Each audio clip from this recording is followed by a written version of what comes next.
Hi friends! This is Dainty Tank. Thank you for joining me. Welcome back to Fatal 12. This is part 40! Boo! Part 40 in the series. Oh my god.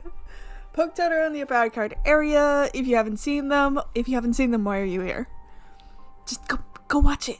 There's so many fun times, like, and those thighs. And if you don't know any of those, you need to go see the rest of the series. Anyways, let us jump straight back into things. I say that and then I accidentally stop recording. Anyways, hi. So we're gonna jump straight back into things. Where we left off is we were going down the rest of the other endings, and we found one that's fairly intense. We are most of the way down that route, but it seems to have a complication. It seems Naomi, dearest Naomi, has Parsa in her. So let's see what happens here. Load!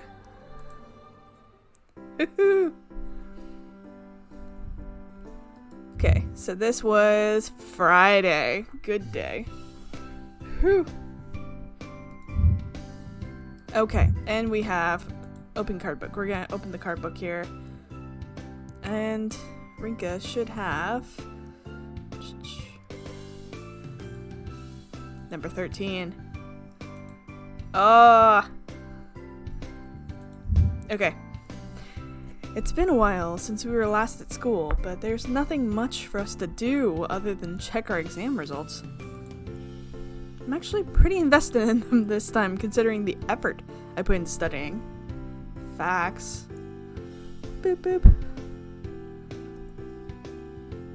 How'd you do, Rainy? Not waste no time in asking me about my grades. And for once in my life, I can show my report card with pride. A single subject below 60. Yeah, this is the best timeline. Shows how much I studied, huh?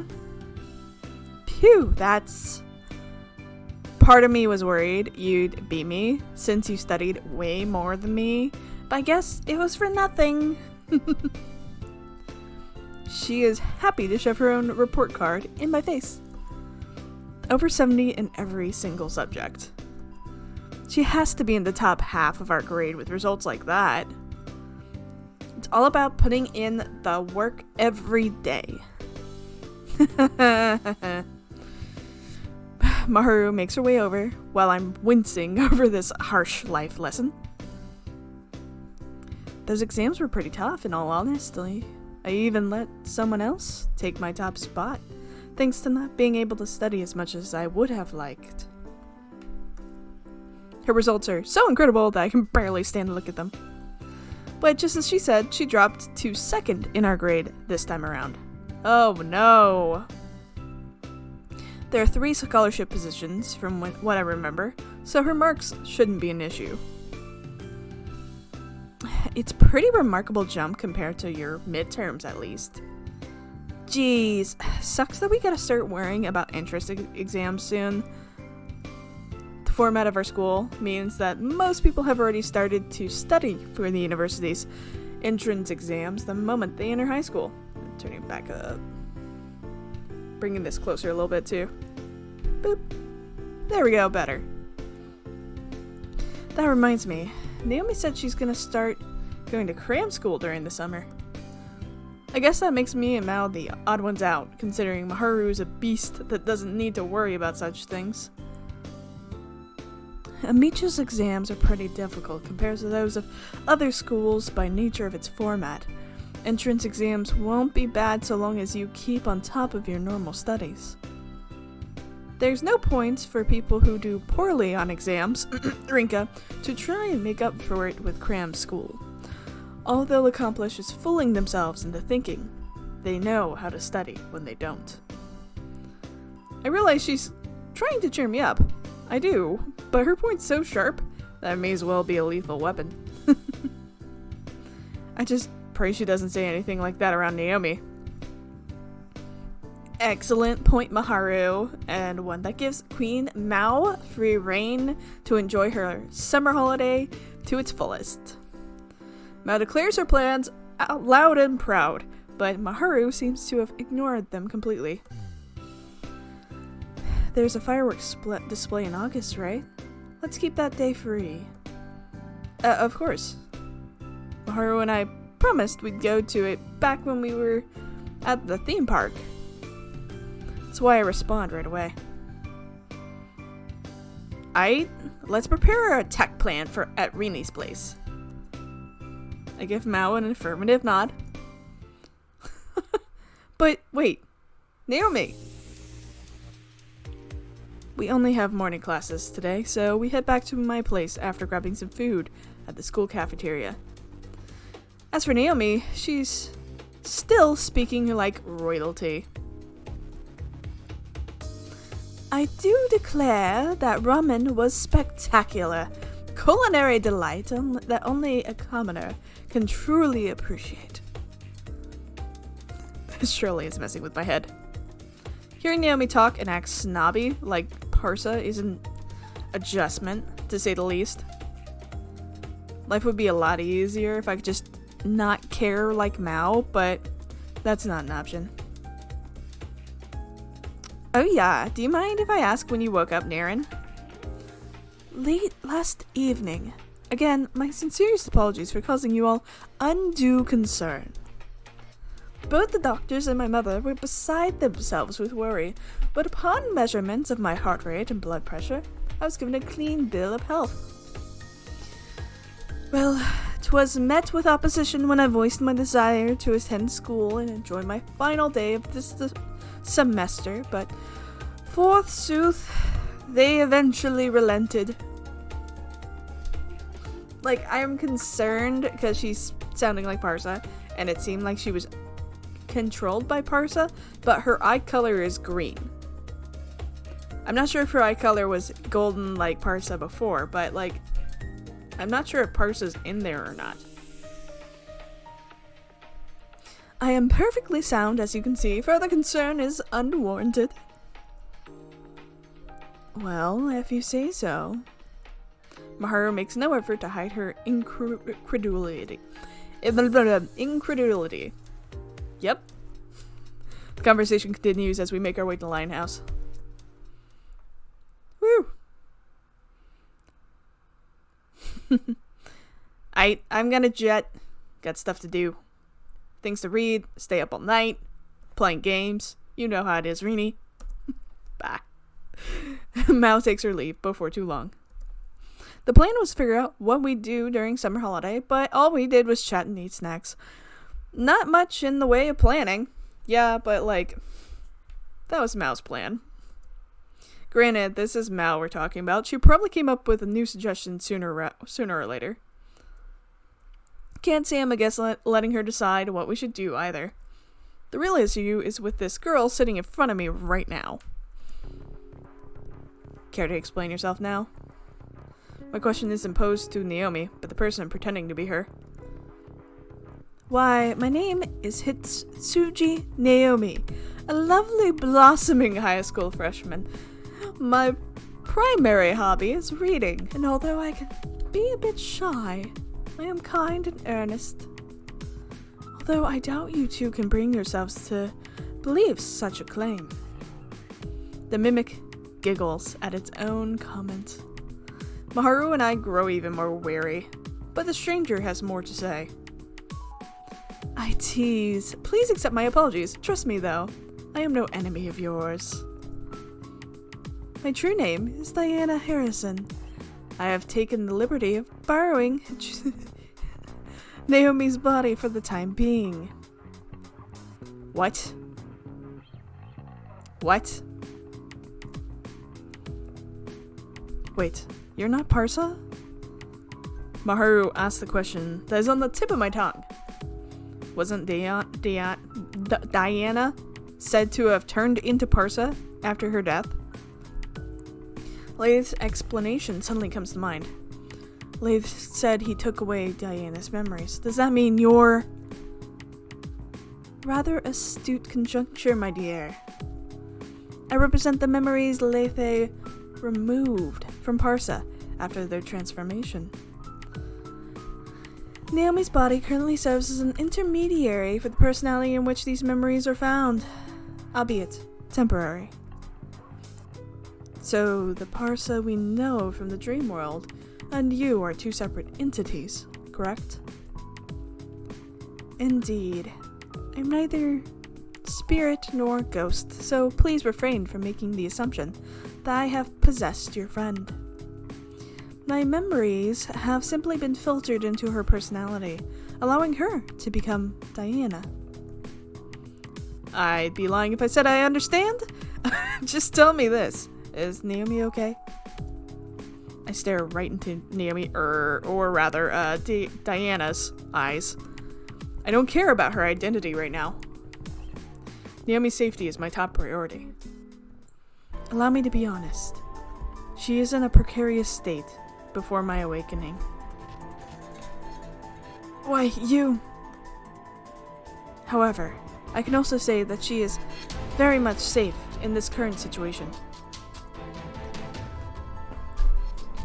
Did Lethe have something to do with this? Diana answers with a nod. However, a hint of sadness colors her expression as she continues. I would rather not tarnish his image, so allow me to explain things in order. I, as Naomi, was reading the diary that Rinka allowed me to borrow. Doing so, in essence, dug up certain memories that have been overridden by divine selection. The burden forced upon her by those memories caused her to lose consciousness. While I don't understand it, she seems to think that this is an apt comparison. Imagine, if you will, a computer that has crashed by storing more data on it than it can contain. That is what happened to her. So her brain crashed? She replies with another nod and then continues. Lethe has two options in order to save her. The first was to completely erase her memories of divine selection. Second was to lend a portion of his power to her until you succeed in eliminating Parsa. Fate will be locked into place the moment you do so. Following that, all that's required is to rid Naomi of her memories of the altered world, which would allow her to retain those memories of the time spent with you, while not placing any burden on her. Why is Lethe so keen on helping her? Allow me to keep that a secret. Leo's quite the shy pussy, you see. Weird. I already know the answer to Maharu's question. He just wants us to be happy. Nothing more. Nothing less. Naomi was poised with the question of whether or not she would be willing to lose her memories of divine selection.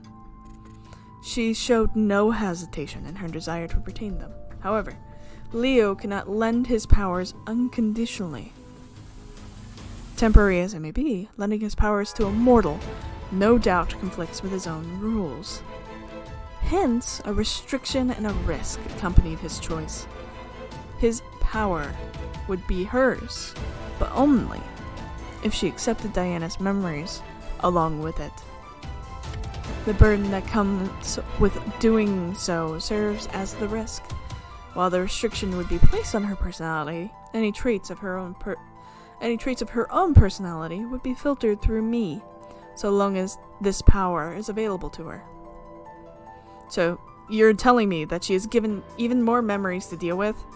Wouldn't that just make things worse? Quite so. Losing her life wasn't out of the question. The fact that Leo made sure to explain in detail, of course. Even so, Naomi's determination remained steadfast. Abandoning her memories of the time spent with you during divine selection was not an option. Leo himself had no idea if she could bear the burden, I feel. Yet, he placed his faith in her, much like she had in you. Looks like she succeeded, judging by the results. She did indeed. That much is obvious, considering she regained consciousness. The issue is whether or not she'll regain her original personality, though. I press her to answer me. Worry not. Myself and Parsa are one and the same, so her elimination entails my own. All shall return to normal for Naomi after that. As mentioned earlier, her memories of the altered world will be erased alongside my own. This will provide her relief from the burden that previously plagued her. Let's say, for argument's sake, that Parsa succeeds and takes Rinka's body. What'll happen then? Oh, I was given the impression that neither of you spared nary a thought of such an outcome. Fair enough. She's right, isn't she, Rinka? Yeah, losing isn't an option for us. Splendid. As you know, personal perception plays a key part in the world's structure. Thus, conviction in a certain outcome makes it more likely to come to pass. Now then, I assume you're both come to realize Leo's true intentions behind granting Naomi my memories. Both of us nod in sync. There's no way we wouldn't know at this point. We're missing one last piece of the puzzle in order to elect Parsa. Her regret. Getting to the bottom of that won't be an issue with her. I do look ever so forward to seeing what modern Japan has to offer. Huh? Satisfy my curiosity, and my regret shall be your reward. Not to be rude, but that sounds awfully similar to what Parsa is trying to accomplish. I mean, yeah. Come. I was once human after all.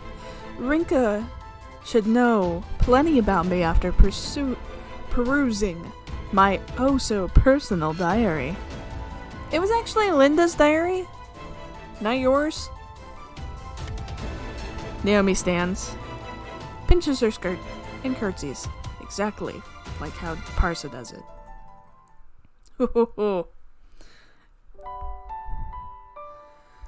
I breathe a sigh of relief once I'm alone in my room. Things sure did escalate, but the important part is that Naomi's okay. What's more, we now have a surefire way to learn Parsa's regret. Diana said that Naomi accepted the most dangerous option of her own will.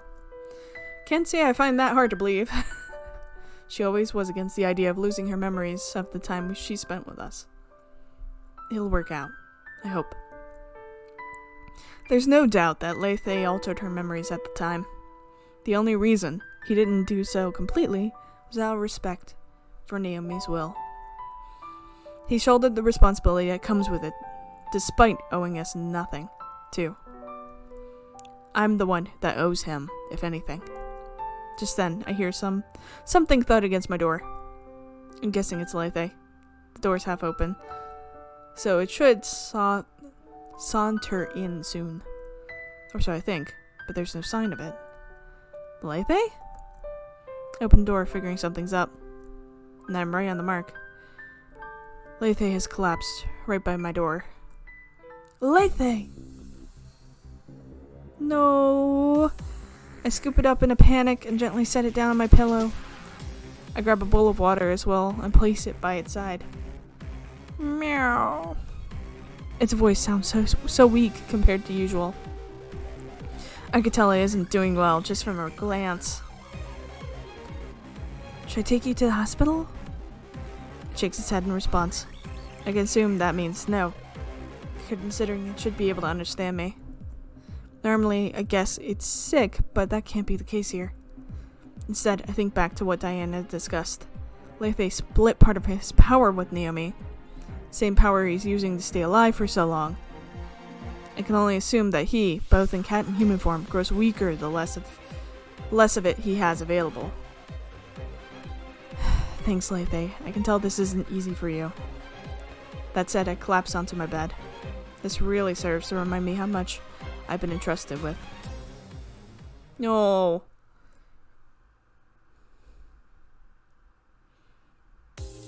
Meanwhile, You're taking a tour with Diana, while Lethe is barely able to walk into her room.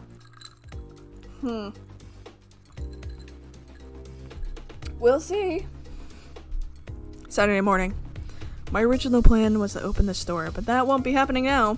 Mainly because we need to show Diana around modern-day Tokyo. Lethe's still recuperating on a cushion. I've made sure it has plenty of water and food nearby. I'd rather not leave it alone, but it seems more concerned with us and Diana than itself. It's not the first time we've had to show someone who doesn't know much about the world around. It helped that Sophia had a number of places in mind when we showed her around. Is there anywhere specific you want to go? Diana? The subway may tickle my fancy. Or just the regular old subway. Oh right, it wasn't until 1927 that the Ginza line became available.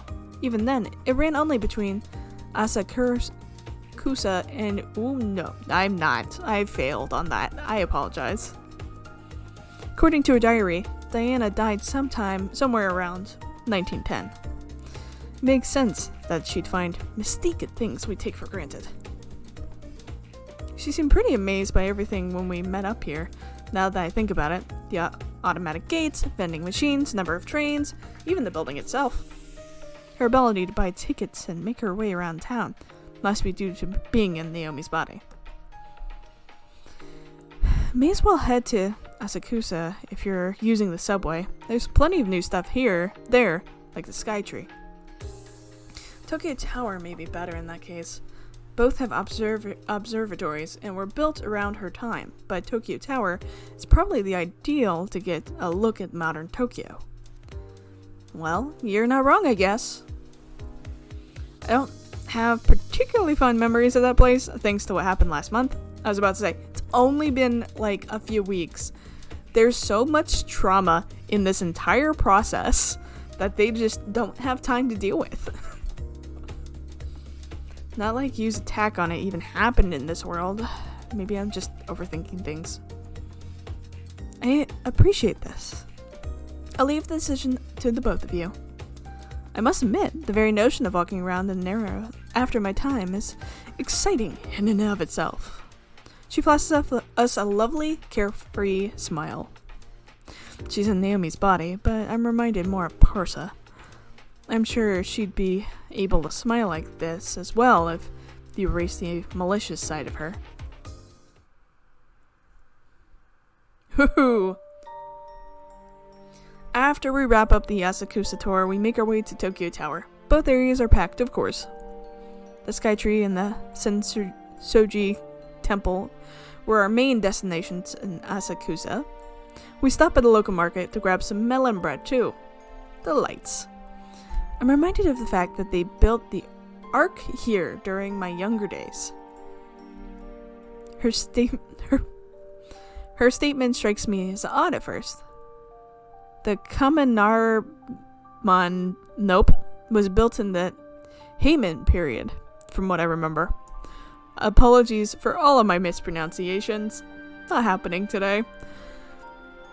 I looked into it later though. Turns out it burned down in 1865, and then they spent some time after that building a new one.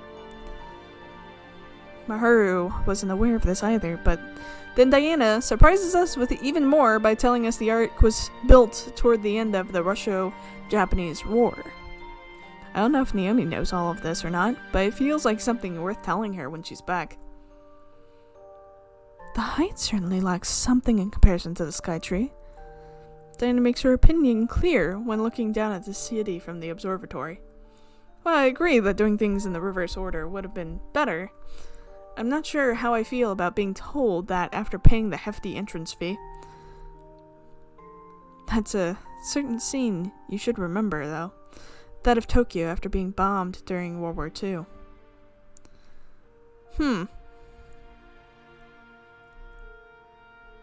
I've only seen pictures myself, but I'm sure there's meaning behind the construction of the massive red tower in the middle of all of the devastation. The events of previous divine selections are unknown to me, but I must admit that countless were held during that time.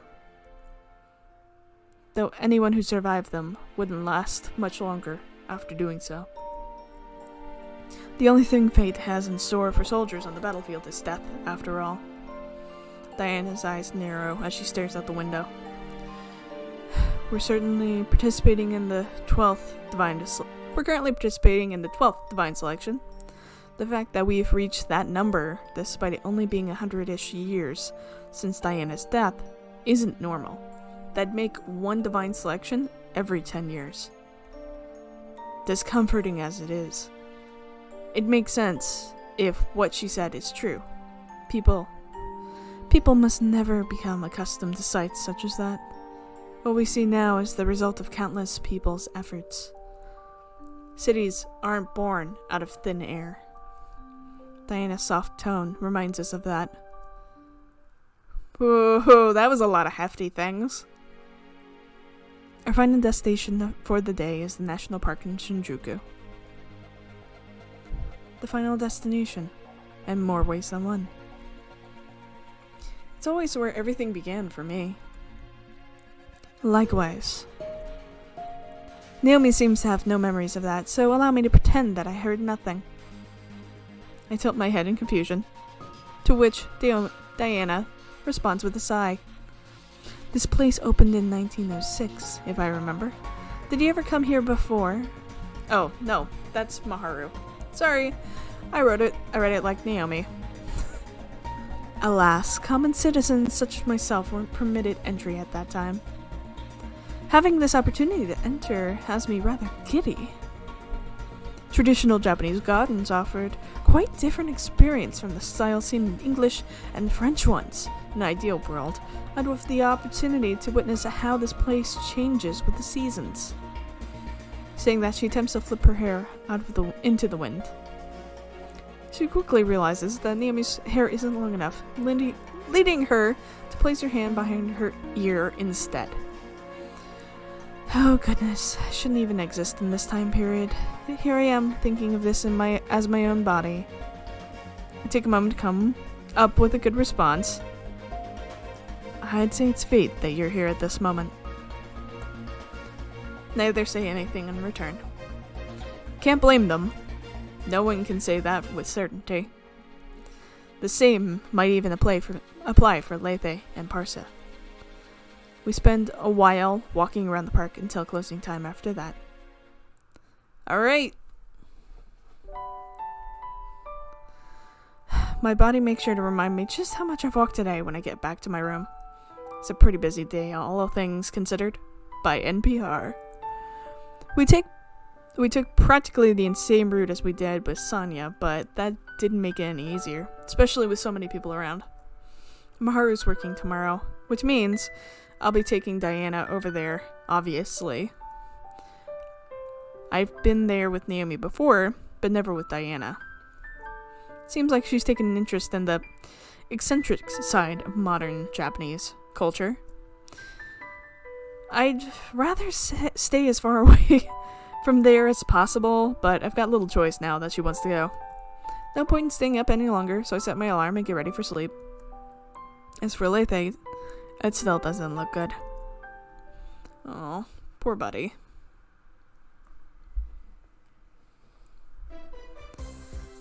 Having met up with Diana at Akihabara Station, we make our way to the Maid Cafe. It's kind of amazing that someone from 100 years ago can even find their way to the station. The streets are as busy as expected. This used to be a pretty big pedestrian zone back in the day, but that ended after a certain traffic incident. Each and every person we pass has their own lives, their own stories. Diana reminds me of this fact, one that's easy to forget, on our way. Welcome home, milady. I don't need to remind you of which menu item is absolutely off limits. Do I, Rinka? Oh, my curiosity is piqued. No, we really shouldn't. Just watch the other maids instead. That should suffice. Well, if you say so. That'd be... There will be no repeats of what happened when I was here with Sonia. Never again will I subject myself to such an awkward situation. Well, I mean, what Maharu was doing was really cute, but everything afterwards was too much. I ordered a coffee for myself and some hot chocolate for Diana. Maid cafes are, of course, all about the maids, and when you think of proper maids, England comes to mind. That leads me to ask Diana about something. Did you have maids in your house back then? We did indeed. My father was rather wealthy, so we lived in a Western-style house. Some came to Japan along with my parents, while others we hired after our arrival. Their outfits weren't quite as bold as Maharu's, however. A number of them passed away before my own death, alas. Ah. A nod in silent response. There's no need to apologize for it, so instead I changed the subject. Oh yeah, I meant to ask, how was it at Naomi's place? What are you speaking nothing like her and all? Worry not, I made every effort to intimidate her whilst at home. I make every effort to imitate her whilst at home. Her response is so out of left field that I'm left staring at her in response. She seems to have been hoping for as much, judging by her mischievous giggle. Doing so is rather exhausting, though, so please allow me to be myself for now. Sure, whatever. Rather she do that. I can only imagine how weird it'd be to hear her talk like Naomi, despite the huge personality gap. I mean, it's weird enough already. Yeah. 1 coffee and 1 hot chocolate. Maharu, clearly in work mode, brings us our order. After thanking her, we stick around until her shift's over. Uh-huh. Phew, I think it's safe to say I had a splendid time. Good. Diana breathes a sigh of joy once back at the station. We make our way to, once Maharu gets off work. Mainly to go to zoo and National Museum there. The only issue is that we start in the afternoon, which means we have to rush. Diana seems satisfied though. At the same time, this is likely to be her final experience in the modern day. We have time for one more place if we get moving right away. Worry not, this will do. There's only so much happiness I can wish for when taking my situation into consideration. Thank you for being considerate of that. More importantly, do heed a selfish wish from a selfless lady and escort Naomi to places elsewhere when you can. We will. Let's head back to Linehouse then. Silence ensues as we wait for the train to arrive. Here we go. I was about to say, we're on Sunday. We have to figure this out. Sunday night rears its head. Tonight marks the end of the final round of Divine Selection. Myself, Maharu, and Diana are all at Linehouse. We're sitting at the usual table. First and foremost, allow me the pleasure of thanking you both. I had such a wonderful time these past few days. You're welcome. I'm sure Naomi will be happy to know you've enjoyed yourself. You said you're different from the Diana we know as Parsa, but I honestly think I'd struggle to tell the difference. Oh, that's news to me. She giggles at first and holds a smile. Time has come. Allow me to hand the final piece of the puzzle to you. Wait a minute. I noticed a certain cat limping towards us, looking rather thinner than usual. I must have realized what's about to happen. Made my way over to it and pick it up, placing it under the table. Yep, it's the ideal spot for Leite to sit. We have a curious cat among us, I see. Diana bends down and pets it. A certain tenderness coats her expression as she does so. One Naomi has never shown before. I can only imagine that Diana would pet Leo like this when she were alive. Now then, let us discuss my regret. and thus commence the curtain call on my fate. Whoa. Ominous line. Whew. Midnight is mere moments away. Maharu and Diana agreed to stay with me tonight. Lethe gets to join us too, of course. Also, we can see each other again in the morning. It's a shame that Naomi cannot emerge from me at this point.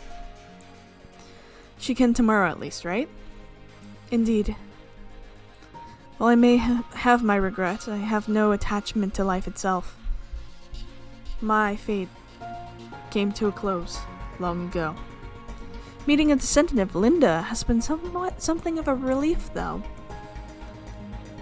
Now I know that she was able to live a happy life despite being my first vessel. She did. She makes the same tender expression from before. She didn't spend much time together, but I've grown incredibly fond of her, perhaps because she's in Naomi's body. Parting ways hurts, but I'll never forget her. I never anticipated a night like this would come to pass back when Divine Selection began. At first, I was focused on my own survival, but my priority shifted after seeing you in the Court of Fate. Let me be honest, I was planning on letting you elect me, had you given me a proper response to my confession, regardless of what it was. Yeah, I know.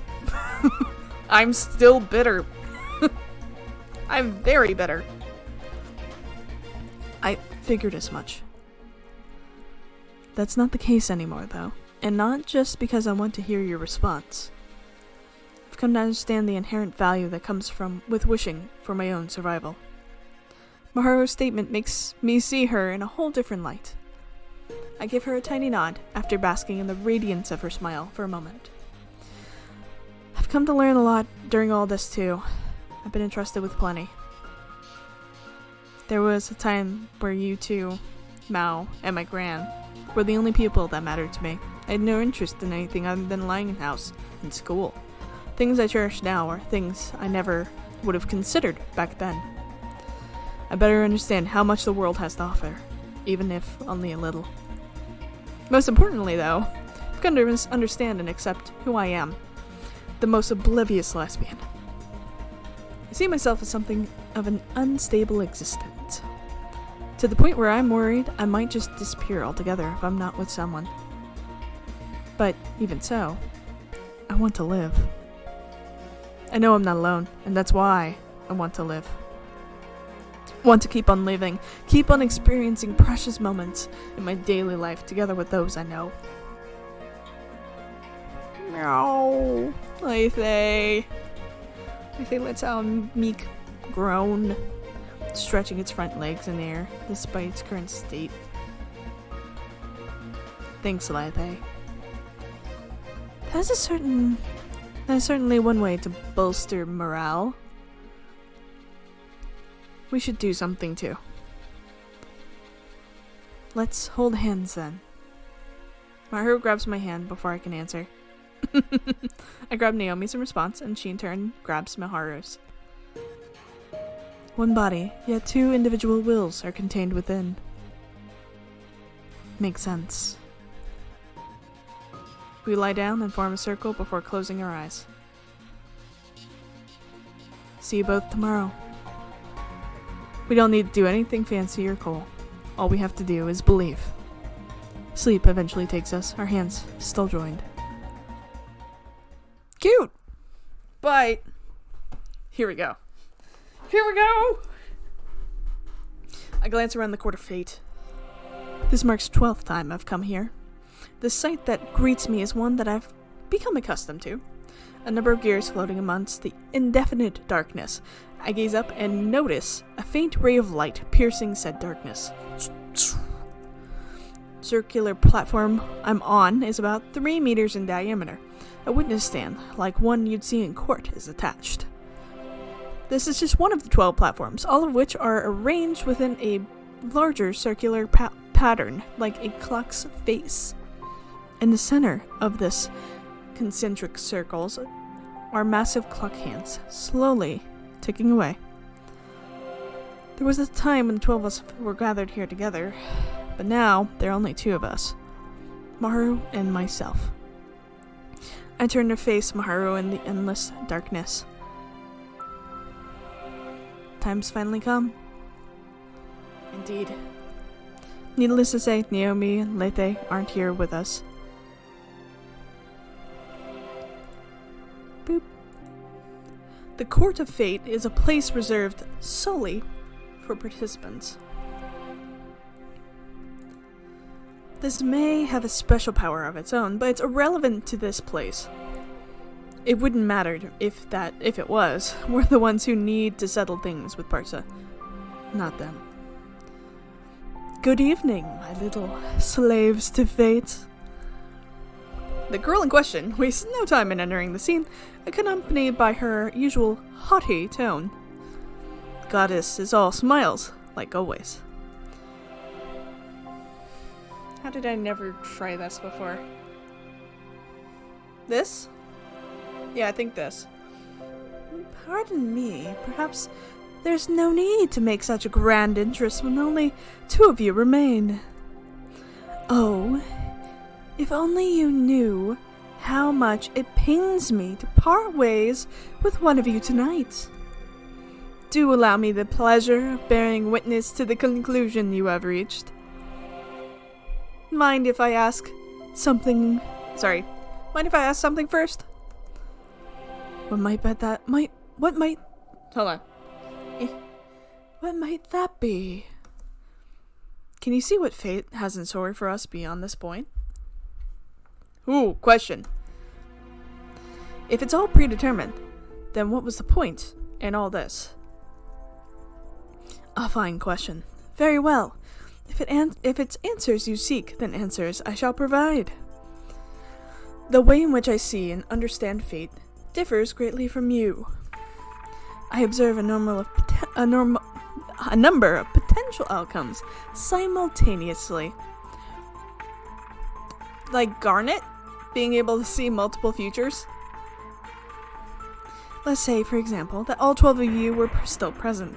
In that case, I would see individual futures where each of you arrived at the final destination. You'd be seeing right now. Indeed, one where numero 1 reaches her final destination, and one where you do. One of those outcomes would separate itself from the primary flow upon elimination. Here we go again with the primary flow talk. Fortunately, I understand the implications thanks to her explanation last time.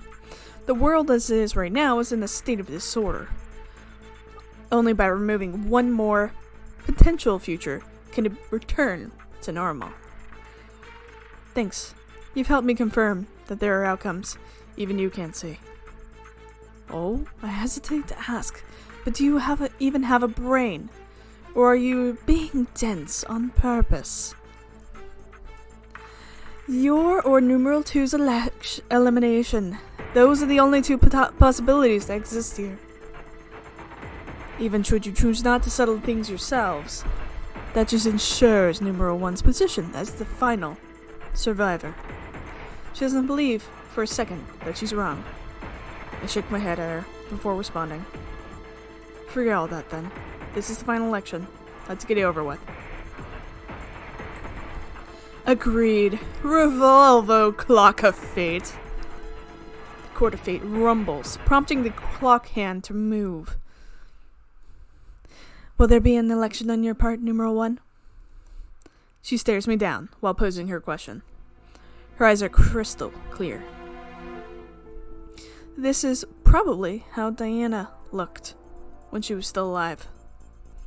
It suits her high-class image rather well. And it helps reaffirm that Parsa really is nothing more than a girl. A girl who wished to live. A girl whose wish resonated with something in our world.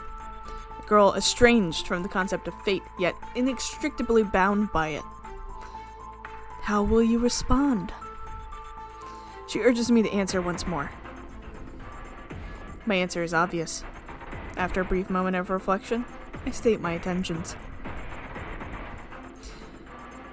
There will be. let's end it here. Not just this round of divine selection. Not just divine selection as a whole, but the suffering you've had to endure by the hand of fate itself.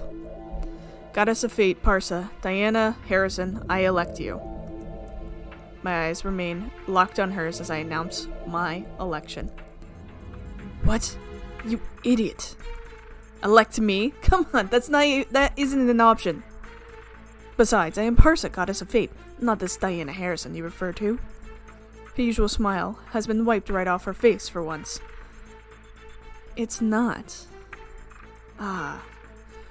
So you were in on this shenanigan as well? This entire situation has blasphemy written all over it, my dears. Parsa, being unfazed in the face of this, leads to further panic on my part. We have all her cards. All that's left is to elect her.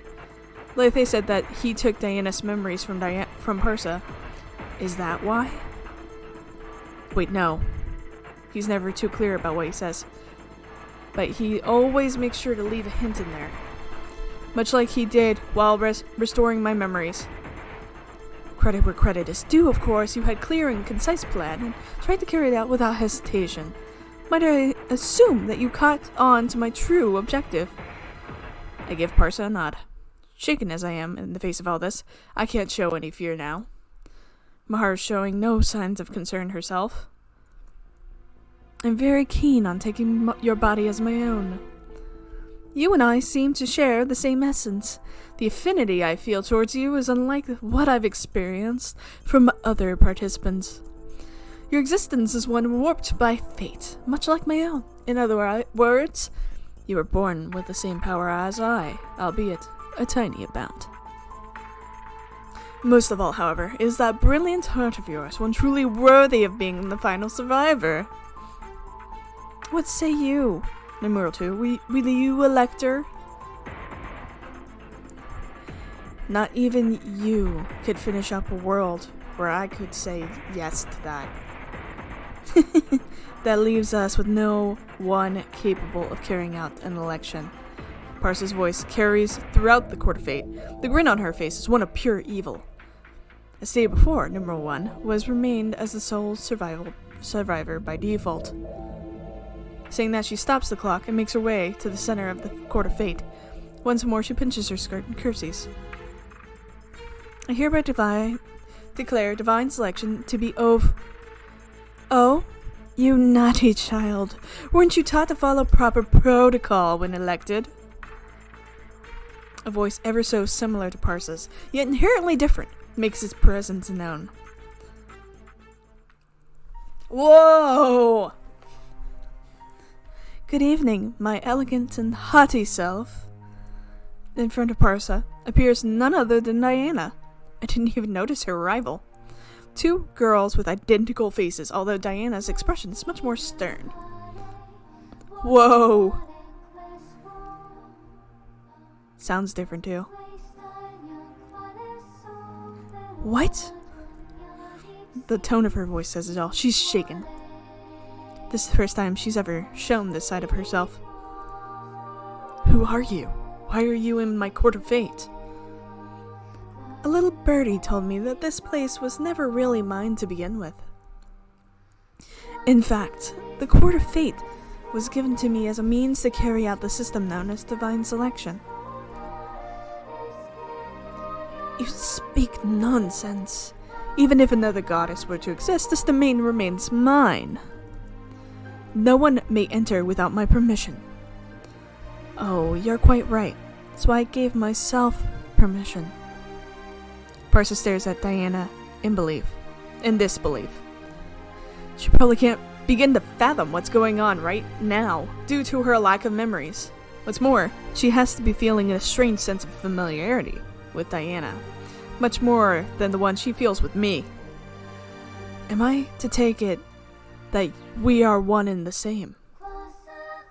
Indeed, I am thou, thou art I. Born at different times, but equal nonetheless. Equal? You would do best to not forget your place, child. I am a kind and compassionate goddess. I am not Take your leave or else. Parsa reaches out toward Diana, who simply shakes her head. There's no smile on her face. If anything, it looks like she feels pity for her. Worry not. I carry every indication of doing so. However, I'm afraid you will be joining me. Neither of us have any right to exist in this world any further. Diana extends her own hand. The palms of their hands make contact. What are you? Let us return to being one. We must accept what is to come. Their fate. A bright light envelops them both. Whoa! Oh. Good evening. I've come to face my true fate. Parsa emerges from it. The change wasn't worth all the theatrics, really. In an instant, Parsa's forgotten memories of Diana flowed back into her. She's still very much Parsa on the outside, but there's something different about her. That's not the Parsa we know, is it? Diana said they'd return to being one, so she must have given Parsa all her memories. It's strange. I never realized just how painful memories could be until now. I don't know what she's referring to. All I could say is that she looks upset over whatever she remembers. A moment of silence follows as she closes her eyes, almost as if to control her emotions. What she's thinking is anyone's guess. She takes a deep breath once done, and then proceeds with her announcement. Numeral 1 and myself, allow me to begin the election procedure. My platform begins to move in response, just like in previous elections. Time for me to settle things. Yes, I have something to say to Parsa, or rather Diana. Before you do, though. We've been together ever since I can remember. We've never become close, let alone friends, but I'm sure you were necessary to me. Things never would have ended up the way they did for me without you. I doubt we'll ever meet again, but allow me to say this nonetheless. Think of it as my own magic phrase. See you next time. Thank you. Farewell for now. We've already begun to move by the time Maharu finishes saying her piece. That was really sweet. But oh my god. Kinda hard to believe that we've reached this stage, huh? We arrive at the upper stratum of the Court of Fate. I'm the only one standing on the platform this time. Parsa's standing on nothing at all, as always. She's even taking a big stretch. It comes as quite a shock for me. Who knew I had so many memories? I always thought I was a mere system put in place to ensure my own survival. That wasn't quite the case, though. A system without no emotions would never attempt to take your body for its own. Perhaps I should have realized my human nature the moment such a desire sprouted within me. I have a question. What'll happen to us after your election? I see, Leo skipped over the part of his explanation. Both yourself and numeral 2 will remain upon my elimination. That being said, the world will attempt to ensure that only you survive following that. Do not fret though, you have the power to cause a single miracle. Fragments of what people have felt and experienced are gathered in the Court of Fate as a form of energy. Had things proceeded as normal, I would have used that energy provided by the 11 eliminated participants, turned the sole survivor into my vessel for me. My elimination assures that won't come to fruition, of course, thus leaving all that energy unused. Instead, I would like you to make use of it. Make it so that this world, one where numeral 2's death has been undone, becomes part of the primary flow. Use the energy to alter fate. While it may be impossible to bring back a world that is split from the primary flow, that is yet to occur tonight. A power that allows me to exist within the real world should have no trouble merging two intersecting worlds into one primary flow. Of course, we can't forget the role that perception plays in this world's existence. Myself and Leo, not to mention Naomi and Mao, thinking of the future where both of you are still alive. You aren't alone in that regard. A single push is all that's needed to alter fate. Through the idea of pushing a concept may sound odd. So I just need to wish for it? Indeed. You will become the closest thing to a goddess in this realm upon my erasure. When all is said and done, this place remains a facet of your dreams. Your perception can always change the world, so please, wish for a future that you desire most. Now seems like a good time to continue with your election. Parting ways may become too difficult if we talk any longer. I nod to her and open my card book. This is probably the last time I'll see this book. All the cards I acquired thus far float out from within it. It's been a long road. So very, very long. 40 episodes long. Your name is Diana Harrison. Yes, I may have become Parsa, but that name still feels the most appropriate for me. It is the name given to me by my father, one I treasure dearly. Poison was your cause of death. It pains me to even think back on those events. Linda must have been heartbroken over her inability to save me. I never once resented her for it. Even in those final moments, I wished for naught but her happiness. Both their mother and Linda had no option but to abandon Diana, their own flesh and blood. I can't begin to imagine how much of a relief it would be for them to hear her say that. Your regret comes from the desire to redo your life. Quite so. Diana herself made this known to us. The desire is fueled by her thoughts toward those who had passed away. Diana was a special girl. She told us about how she felt personally responsible for the deaths of those 11 people. Her desire to live was what caused them to face the fate originally intended for her. A time came when she was unable to escape it any longer, though. Still, she was able to live on through twisting that same inescapable fate. I had one desire during those final moments, to redo my life and accept what fate had in store for me at the time. Lethe may have taken your memories, but that one desire remained within you. That's why you wanted to take my body and live your life. Correct, you are. Well, I wish for my own survival. I never wanted others to die. Selfish slave to fate. That is Diana Harrison. My cards make their way between myself and Parsa, emitting light along the way. Allow me to apologize for everything before I go. There's no need for you, Diana, to apologize. Oh? You may not have realized it, but you've long since been forgiven. Are you sure about that? I've made countless people suffer under the false pretense of hope given to them as Parsa. I can't speak for others, but you're no different from me. You just wanted to live. That'd been my wish all along. A wish so simple, so obvious, no matter who you may be. Leo was who asked you to save me, wasn't he? How bold of him. Regardless, I never anticipated hearing that from you, right at the very end.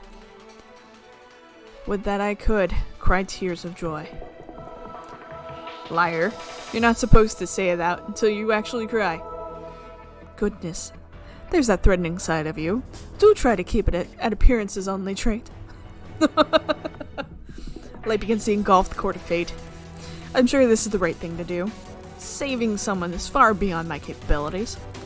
What I can do is come to know them and give them all I can. Thank you for everything. I'm the one who chose to part ways with you, but you're thanking me? You have no idea how much of a relief that is. Here we go! Oh, we have to live Diana's fate. Ugh. Back to the fire. Huh. I find myself in a sea of flames once more. A scene I've witnessed countless times now. Ironically, though, This is where it all started for me. Diana, Parsa. They're no longer around to hear me mutter their names. I can only assume they've returned to their original fate and faced their death from long ago. They were never inhabitants of the real world, so nothing should have been altered following their elimination. Part of me considered the possibility of Parsa's actions being undone, but I don't see that being the case. Seems like I was right. Divine selection itself would have been undone if things played out like that, but I'm still here in the Court of Fate, which proves my point. That's good. My relationship with Maharu, Naomi, and Mao would have changed in that case. I should go. My platform begins to descend in accordance with my thoughts. I still have one last thing to do. Whew! Whoa! Everything was supposed to go well after this. I'd return to the lower sanctum after seeing Parsa off and then use the energy there to alter fate just as she told me to. That's how I was supposed to go. What the hell? Fate doesn't have the capacity to be kind, though. Black flames besiege the lower sanctum upon my return. Maharu! Maharu seems to have stayed put while I was gone. Rather, she had no choice but to do so. We have no freedom of movement here. It doesn't apply to my current state, though. I take a page out of Parsa's book and run across the abyss toward Maharu's platform. Rinka! She's been at the mercy of the black flames. The damage isn't to her body, but her soul. I'm able to tell Maharu's condition, despite the lack of physical damage, proves Parsa's claim that I've become the closest thing to a goddess here upon her elimination. Over there! Sounding ever so weak, she points to the center of the Court of Fate. That's where the source of the flames seems to be. Wow, that's terrifying. There sits a girl wailing in pain. She's holding her head while sobbing, her throat roasting beyond repair. What's going on? Parsa's still here. There's no doubt that I eliminated her. I saw her final moments before my own eyes. She would have told me if there were any special exceptions due to her status as a goddess. Don't hate me! Don't hate me! I had to split it! It was too long! This is amazing! But we are towards the end. We are very much towards the end, I promise. Next time is going to be going to be the end episode. So please forgive me for the cut episode here. I understand. I had all the feelings too. It's just a lot. And it's more than you could experience. So, come back. See the last part. I love you all. Heart you. I love you all. I'll see you next time. Bye.